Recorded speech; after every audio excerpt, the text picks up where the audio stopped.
อดีต CEO ของนิสสันซึ่งเป็นข่าวโด่งดังเพราะว่าหลบหนีจากญี่ปุ่นที่ถูกจับข้อหาโกงบริษัทหนีหลบออกมาเป็นข่าวฮือฮามากครับเพราะว่ากันว่าคาร์ลอสโกนหลบหนีเพราะแอบซ่อนตัวเองในกล่องเครื่องดนตรีที่เรียกว่าดับเบิลแบสออกมาได้ยังไงขึ้นเครื่องบินส่วนตัวหลุดออกจากโตเกียวมาเปลี่ยนเครื่องบินที่ตุรกีและจากตุรกีบินตรงกลับมาที่เบรุตเลบานอนแล้วไปปรากฏตัวที่นั่นแถลงข่าวที่นั่นกล่าวหาว่าผู้บริหารในนิสสันเรโนซึ่งเป็นบริษัทร่วมกันอยู่เนี่ยที่เขาบริหารทั้งคู่เนี่ยพยายามจะเขี่ยเขาตั้งข้อหาจอมปลอมสร้างเรื่องขึ้นมา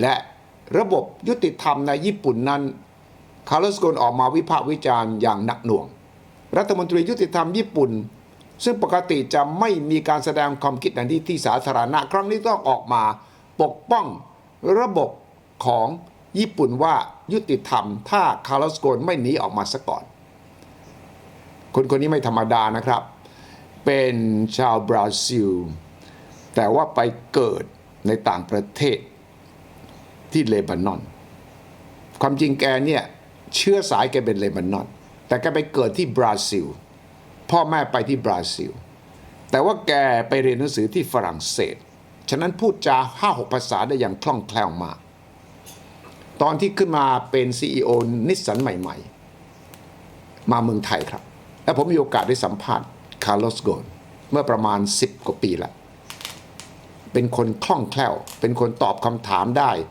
อย่างมีไหวพริบดีมากมีอารมณ์ขันดีขณะเดียวกันก็สามารถจะอธิบายวิสัยทัศน์ของนักบริหารที่สามารถจะกู้บริษัทรถยนต์ชื่อดังอย่างเรโนที่ขาดทุนเนี่ยสามารถฟื้นภายในปี2 ปีพอเรโนมาถือหุ้น 40% ของนิสสันก็ส่งเขาเนี่ยมาเป็นผู้บริหารนิสสันซึ่งตอนนั้นขาดทุนมา7 ปีซ้อนแล้วครับได้รับมอบหมายว่าคุณต้องทำให้นิสสันญี่ปุ่นนั้นสามารถที่จะพ้นจากตัวแดงภายใน2 ปีแต่คาร์ลอสสามารถทำได้ภายในปีเดียวทำกำไรให้กับนิสสันภายในปีเดียวแต่ทำไมเขาต้องเจอกับชะตากรรมอย่างนี้ทำไมเขาต้องกลายเป็นเหยื่อทำไมเขาอ้างว่าเขาเนี่ยกลายเป็นเป้าของการกลั่นแกล้งถ้ากลั่นแกล้งถึงระบบที่จับเขาได้ตั้งข้อหาว่าเขาโกงเงินบริษัทได้มากมายหลายกระทงเนี่ยเขาเจอกับอะไรไม่มีใครรู้แต่เขายังไม่ยอมบอกนะครับว่าตกลงเขาหลบออกมาจากญี่ปุ่นเนี่ยด้วยการซ่อนตัวอยู่ในกล่องเครื่องดนตรีดับเบิลบัสจริงหรือเปล่าแต่ที่แน่ๆฟังผมสัมภาษณ์เขาจะรู้เลยครับว่าคนนี้เป็นนักบริหารที่มีวิสัยทัศน์กล้าหาญและเด็ดขาดจริงๆครับลองไปฟังดูครับ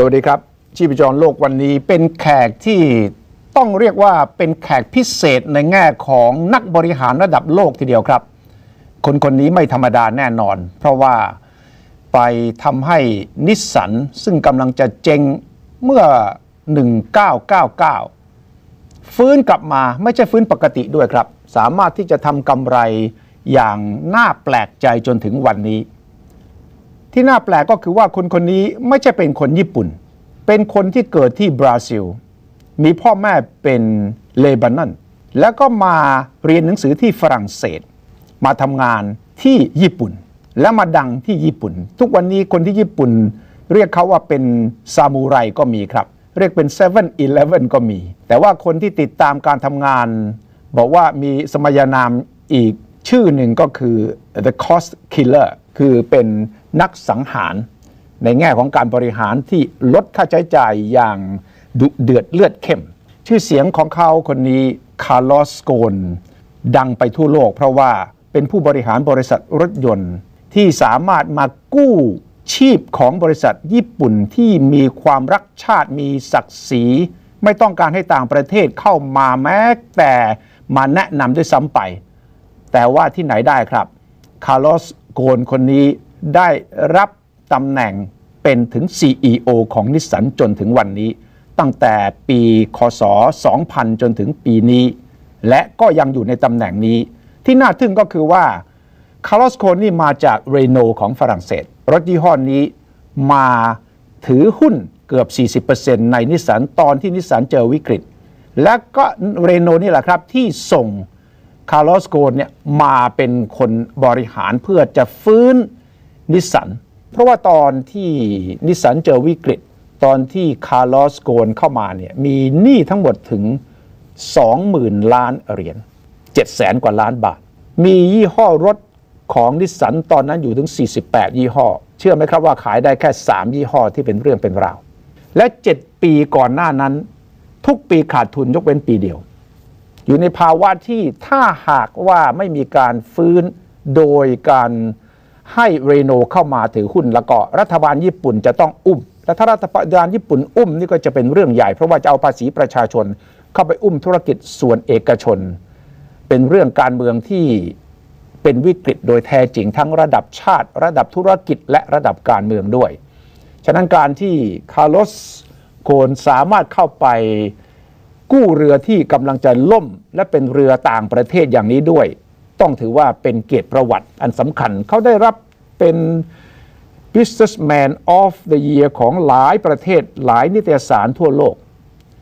ณวันนี้เมื่อเร็วๆนี้มากรุงเทพครับแล้วก็มาสำรวจตรวจสอบด้วยว่านิสสันในเมืองไทยเป็นอย่างไรเขาจะวิเคราะห์ให้ฟังว่าเขาไม่พอใจตรงไหนอย่างไรเขาจะวิเคราะห์ให้ฟังเบื้องหลังของการเข้าไปสามารถจะฟื้นนิสสัน What do you want me to expect? I was going there knowing anyway that expectation on us was zero. And that's the best move is when people don't expect anything from you. และมองไปข้างหน้าแผนจากนี้อีก3 ปีสำหรับนิสสันประเทศไทยแล้วต้องถามเขาครับว่าประเทศไทยมีสิทธิ์จะเป็นดีทรอยต์ของตะวันออกจริงหรือเปล่า It's not a question of size, it's a question of ambition and it's a question of willingness and it's a question of focus. ที่สำคัญกว่านั้นที่คนสนใจอีกประเด็นหนึ่งก็คือว่ารถยนต์เนี่ยจะเป็นรถอีโคคาร์หรือว่าเป็นรถที่เป็นมิตรกับสิ่งแวดล้อมจะไม่ก่อให้เกิดมลพิษอย่างไร But the answer from the market is very clear today is do not expect to charge us more money for the environmentally friendly technology. Really. ทั้งหมดนี้เป็นชีวิตของคนคนหนึ่งที่ไม่ค่อยได้ยินไม่ค่อยได้ฟังครับแต่ว่าชีวิตเขาน่าทึ่งอย่างยิ่งครับโดยเฉพาะวันที่ขับรถยี่ห้อที่ตัวเองไม่ได้เกี่ยวข้องด้วยเนี่ยไปเกิดอุบัติเหตุและเกิดข่าวลือในหนังสือพิมพ์ญี่ปุ่นว่าไปนั่งรถกับสาว And the news come, Carlos Ghosn seen with a young girl at 10 o'clock in the morning and making an accident in a Porsche. เกือบจะอื้อฉาวทีเดียวครับเบื้องหลังเป็นอย่างไรวันนี้จะได้เปิดเผยกับคาร์ลอสโกนคนนี้ครับ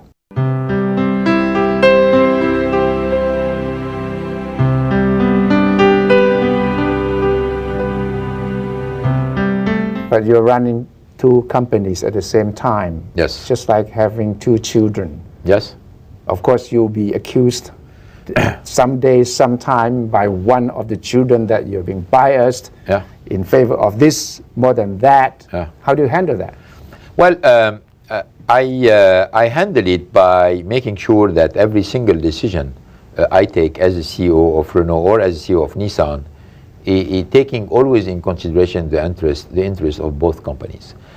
Which is not easy. Which is not easy. But for example, at the level of the lines, we have a very simple rule, is that if there is a synergy which is to be developed between the 2 companies, like buying a part together or sharing an engine together or developing a technology together or going to one new market together, it always has to be win-win approach, always. I mean, I never make a decision where one company loses and the other one win. So we've taken a very simple rule is we make decision based only on the fact that both companies have something to win in it. In every deal? Every deal. Which is not possible because in some market, yeah. you may need Nissen to strike harder than Renault because the market is not for Renault, for example. How do you handle that? Well, I'm not saying need to win equally. I'm saying to win. Is it more appropriate to compare your relationship with the 2 as 2 girls rather than 2 children?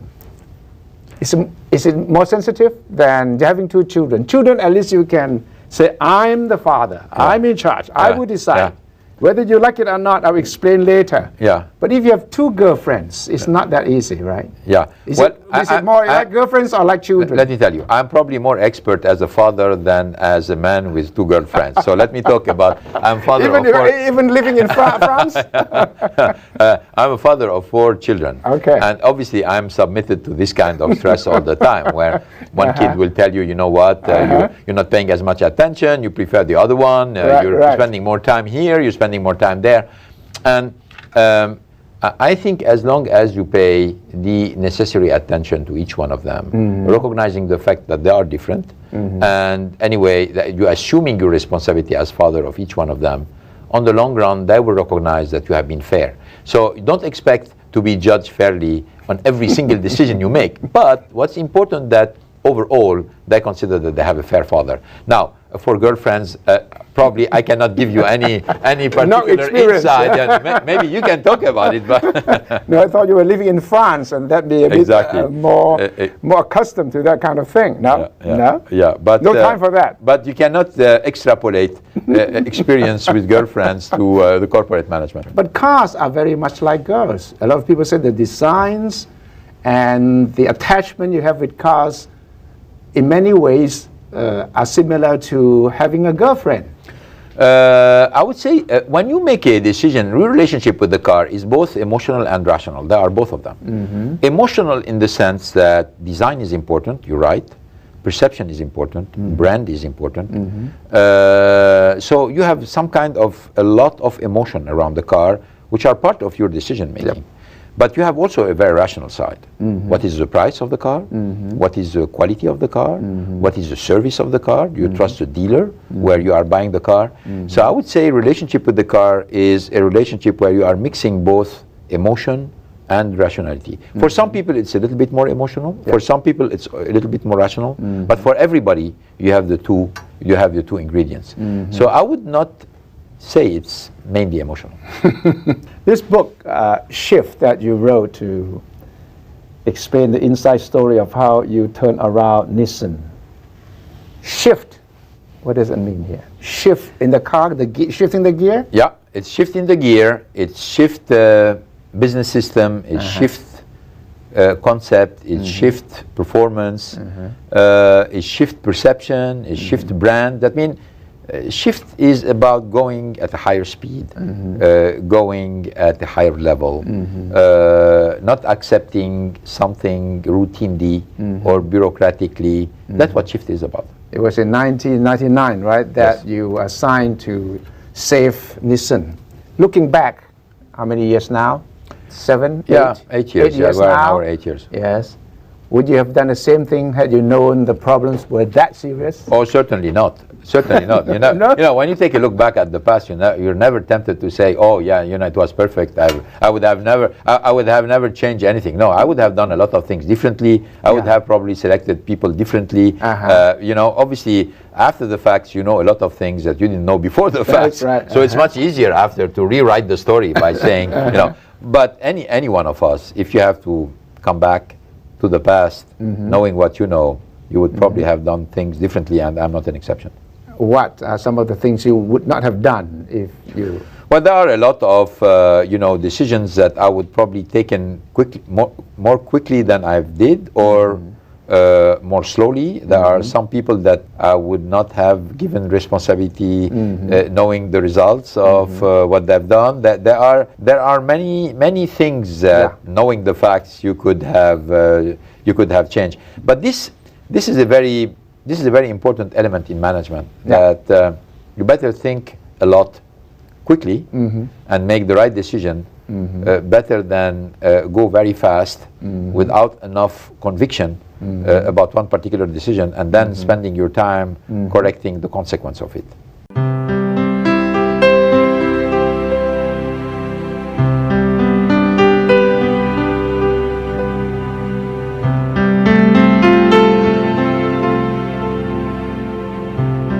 And the nickname you got from some of your people, the cost killer or the 7-Eleven, what was your favorite nickname? Well, I have no favorite nickname, I can tell you, because usually nicknames are always caricature. They take just a piece of yourself and they say that's what you are.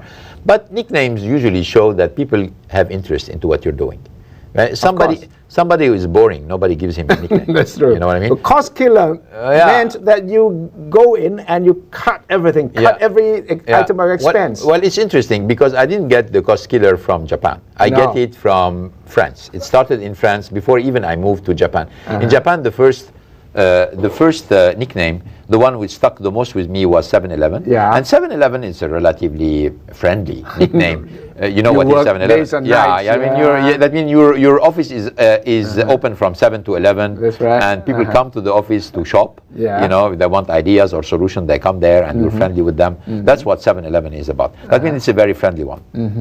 But what would you give yourself a nickname? What kind of a nickname would you give? Well, I would not be very good into picking nickname for myself because I don't know what is the side I would select, because you know nicknames are always part of you. That's you know? right. They are a small part of you, usually with a lot of humor. But the Japanese also make you a caricature or cartoon figures, right? The manga. Mangas, yes. Yeah? Yeah. How do they portray you in the mangas? Well, As good or bad guy? Well, I think it's in the manga. I think which was written, you're never always completely bad, or you're never always completely good. But if I have to make my perception is rather good. Yeah. Yes. So you are still happy with the celebrity status in Japan that you get?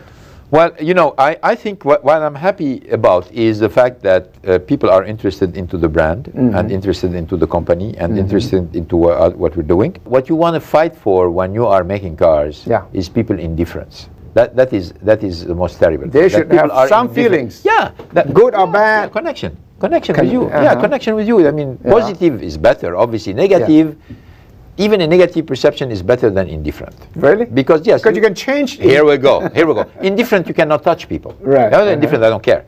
Now, if negative, you can still hook with people and try to change it to positive. But indifferent, it's lost.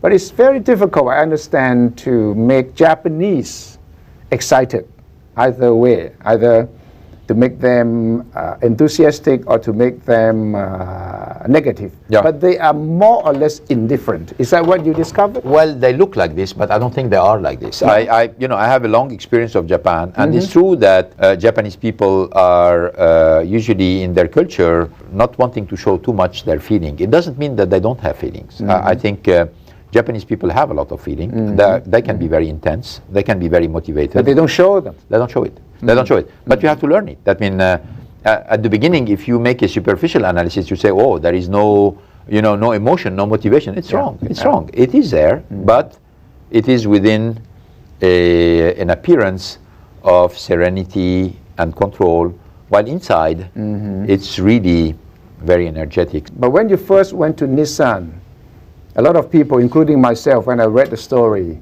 that this guy is not going to make it. Yeah. He's French, he's from Renault, he was born in Brazil, he's a Lebanese blood, he was going into a Japanese company that was big and famous and who was very nationalistic. How can this guy even walk into the room and be invited to sit down and talk about, I'm going to save you? Yeah. How did you handle that? Yeah. Well, I'm glad you mentioned this because it's a little bit forgotten that in 1999 or 2000 or even 2001, everybody thought like you. Yeah. And everybody was writing articles following the same variation. What this guy is going to be able to do for this company, it's a waste of time. Okay? He's going to fail. It was obvious. Okay?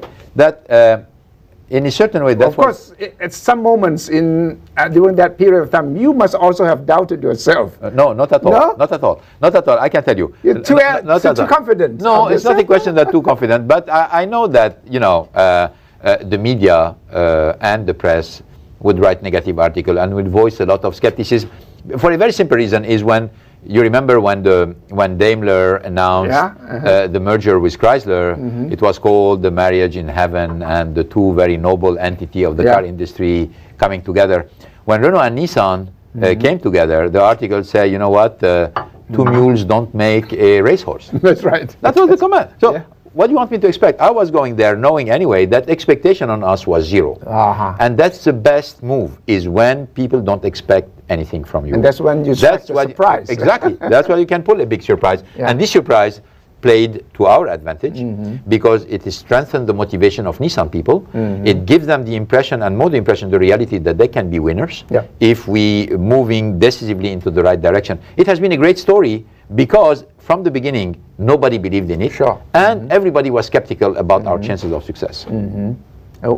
In brief, how would you describe the reasons for your success? First reason is not to melt down in front of criticism. That's very important. When you go for a tough job, you want to make sure that you're not going to listen too much to the whiners around you saying, you know, your chances of success are zero or etc. You shouldn't. You should listen only to the people inside the company, making a very lucid diagnosis about what's the situation, bring the solution, working with the people inside the company, then communicate it, work on it, deploy it, and deliver.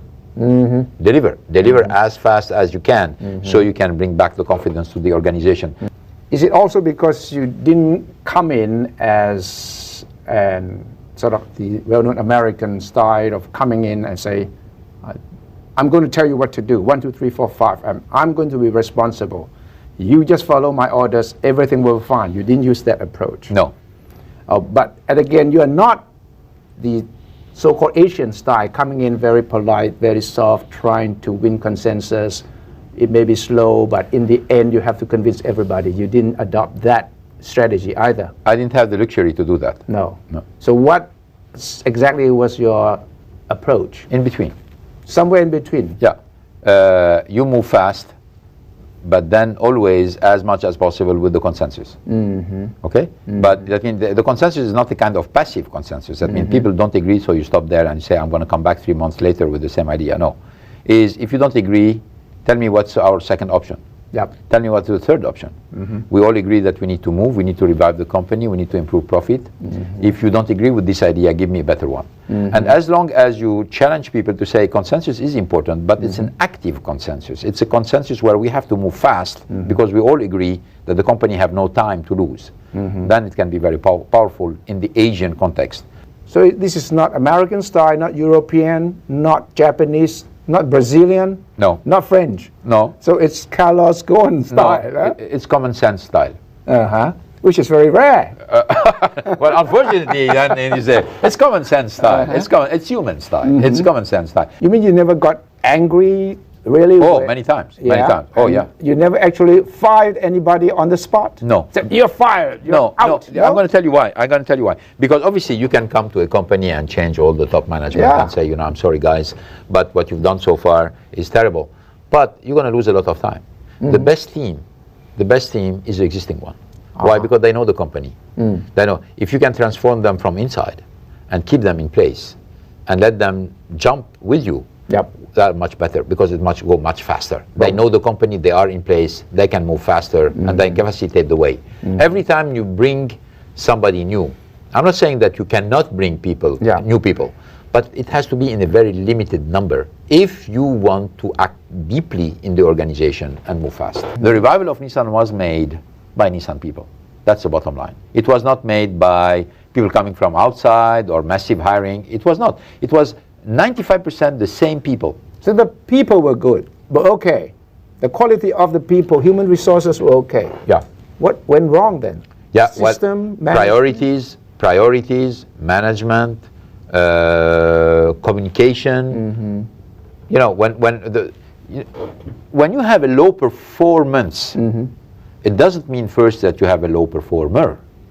It means you have a business system which is not allowing people to be at a high performance. That's the number one reason.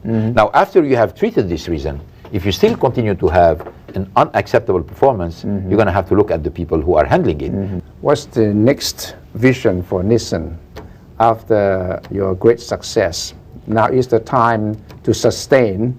Is it more difficult to remain on top than to climb up there? No, I think, you know, when you're a CEO of a major global company, you know that there is no such a situation where you can relax a little bit and enjoy. No. That doesn't. The day you want to do that, you have to retire. That means it's you have always to challenge yourself. What is the next challenge for you then? Well, the challenge for me, there is a double challenge. First, make the Alliance a success. You know that The alliance Renault between Renault and Nissan. Renault and Nissan have been in alliance for 7 years. Yeah. That's the only alliance which is still standing on its feet and being successful.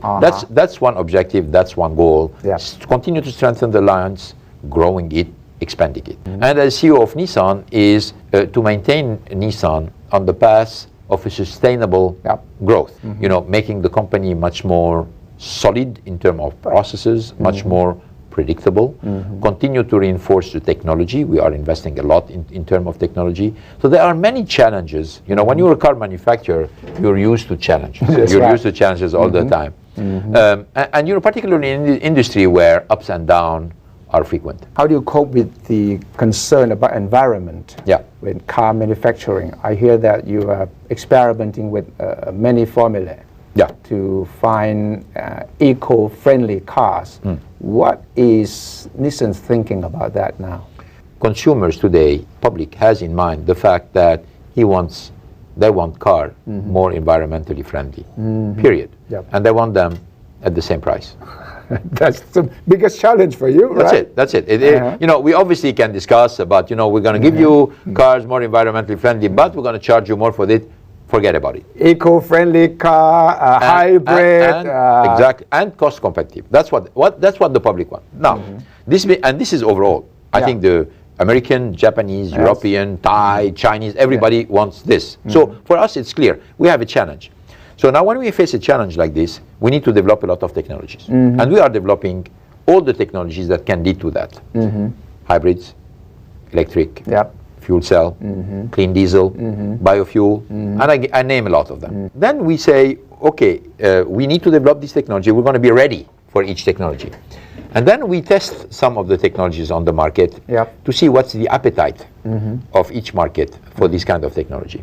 But the answer from the market is very clear today, is do not expect to charge us more money for the environmentally friendly technology. Really? Now, if you're charging more money, you're going to be successful, but for a small segment or for a small niche.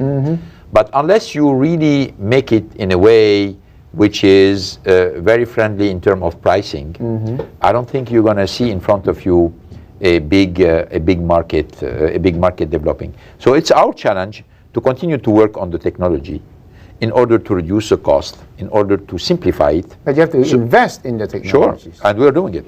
That means that you have to spend more to try to produce eco-friendly cars that are not more expensive. Exactly, or marginally more expensive. That means something that people would consider as acceptable. If one of your competitors find the solution and you don't, you're in real trouble. I see from your press conference that you're not too happy with the performance in Thailand. When we compare our performance today to our potential, which mean compared to the markets where we're having the best performance, we're far from it. That's why I trust that our team established here is going to be really acting very fast in a very focused manner in order to bring up this performance. What's wrong? Well, I think that many things are wrong. One of them is the fact that we are still not bringing to the market enough cars which are popular. We have cars very successful, but more playing into the niche market. We need more popular cars. So this is part of the problem. Or perhaps the brand Nissen has lost its glory in the past few years. Well, you know, when your product is not very popular, obviously it drags down the brand. So when you bring a better product, more attractive, it beefs up the brand. So the brand is not disconnected from the product. They go hand in hand. In a certain way, the brand is the result of a success, of a succession of successful product or a succession of not so successful products. And we are witnessing this in every market. What do you plan to do with Thailand as the production base in comparison to the other countries in the region? Yeah, Thailand is an export base. That's our second largest export base in Asia after Japan. and the plans for exporting pickup truck are set. Product is already launched, and within the next 12 months, we're going to be exporting to more than 120 countries. So the massive export program is starting now. Thailand is a great export base, and I think it will continue to be, because it looks like the government and the country care about being a base for car manufacture, not only for producing locally but exporting. How can we, Thailand, such a small country with limited resources, compare to China, which is an emerging giant? Yeah. Is there anywhere Thailand can get close to China at all, in your view?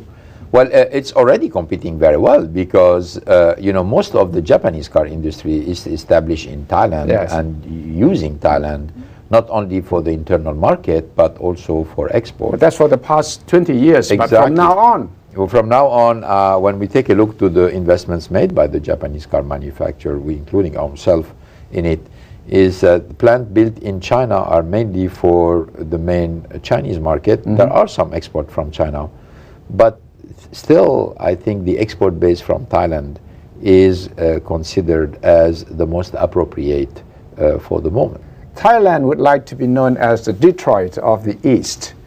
Up to now, do you think that is a possibility? It's still a possibility. In fact, it's partly a Detroit already, with the amount of cars being built in Thailand and exported from Thailand. Thailand has a really fair share of the business of making cars and exporting cars. But I think that it's not a question of size, it's a question of ambition, and it's a question of willingness, and it's a question of focus. I think as long as Thailand and the Thai government is focused on the car industry and is willing to make Thailand a strong country in terms of making cars and exporting cars, I think it will be the case. It will be the reality. Yeah, if you ask the government, they will say, of course we want to be the number one, we want to be Detroit. And then the question comes back to you, because you are on the other side of the industry. And if the government asks you, Mr. Carlos Ghosn, what should Thailand do, or what more can Thailand do to really establish ourselves as the Detroit of the East? Well, I think what is being done today is fairly good. Frankly, I think the only thing that can reasonably help really more investments in Thailand and more link to Thailand as an export base is the development of the internal market. The internal market in Thailand went down this year to 600,000 cars. When you have a strong internal market, it will encourage investment, it will encourage industrial presence, and at the same time it will encourage exports. But the big difference is that the internal market of China is booming and the Indian internal market of India is booming. And this is something that you want to make sure that the Thai market does not become disproportionately small compared to these two markets. But why don't we work with ASEAN and make our bargaining power ASEAN? I think you got the right answer. I think one way to expand the internal market of Thailand is to transform internal market in Thailand into an ASEAN internal market.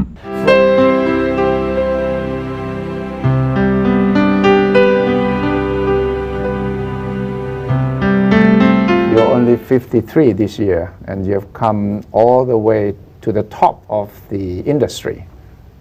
What else is left for life? Oh, many things for life. What else do you want to do? Well, I'm not only a business person. I'm a father.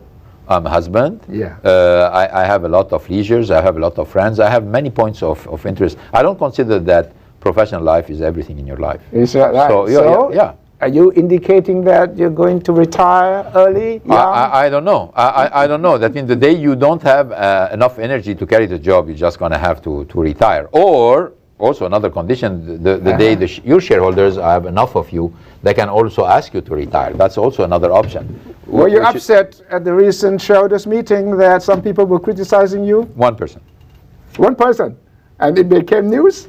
What? Well, you know how the press is. How the press is. Somebody told me one day, if a dog bites a priest, it's a non-event. If a priest bites a dog, then it's a big news. So you know that. So obviously, You have, as you know, in What about the rumors that you may take up a third car company?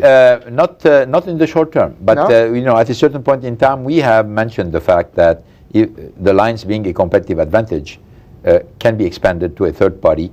But now is not the time to do it, but it may happen in the future. Another rumor that you are being lured to run the world's largest car company, Yes. General Motors. Is that right? No. No? Have you been talking to someone there? No. Why has the news leaked? Oh, you don't always learn about the truth by reading a newspaper. No. There is no. No, I'm very motivated by what I do. Yeah. I think the Alliance is a very good entity on which I'm dedicating all my energy. Yes. And the day I lack energy, in fact, the other option is to do something else. Is not in to this move industry? in another car manufacturer. Do you normally drive very fast? Normally, I don't on public roads, but I can drive very fast on proving grounds. Yes. Was the story true that you were caught in an accident in a Porsche once? Yes, that's an It's interesting true? story. Yeah, it's true. What happened? But you know what? I drive competitor cars all the time. I don't drive only Nissan car or Renault car. I drive also competitor cars because I don't want my engineers only to talk to me about competing cars with graphics and the numbers. I want gotta also feel it. Yeah, exactly. You have to feel it and you have to drive it. And so regularly I drive competitor's car. And one day I had for the weekend a Porsche that I was driving. It was a Sunday morning, and I have a little girl who usually likes to go with me every Sunday morning to go and buy croissant or buy. Okay, so we went together. We went for breakfast. So we went together about 9:30, 10 o'clock in the morning, and we bought them. And I was coming in the car, and all of a sudden, come this motorcycle from I don't know where, and I hit it. Very low speed. Fortunately, nothing happened. They were safe. More fear than anything else. Now here comes the story.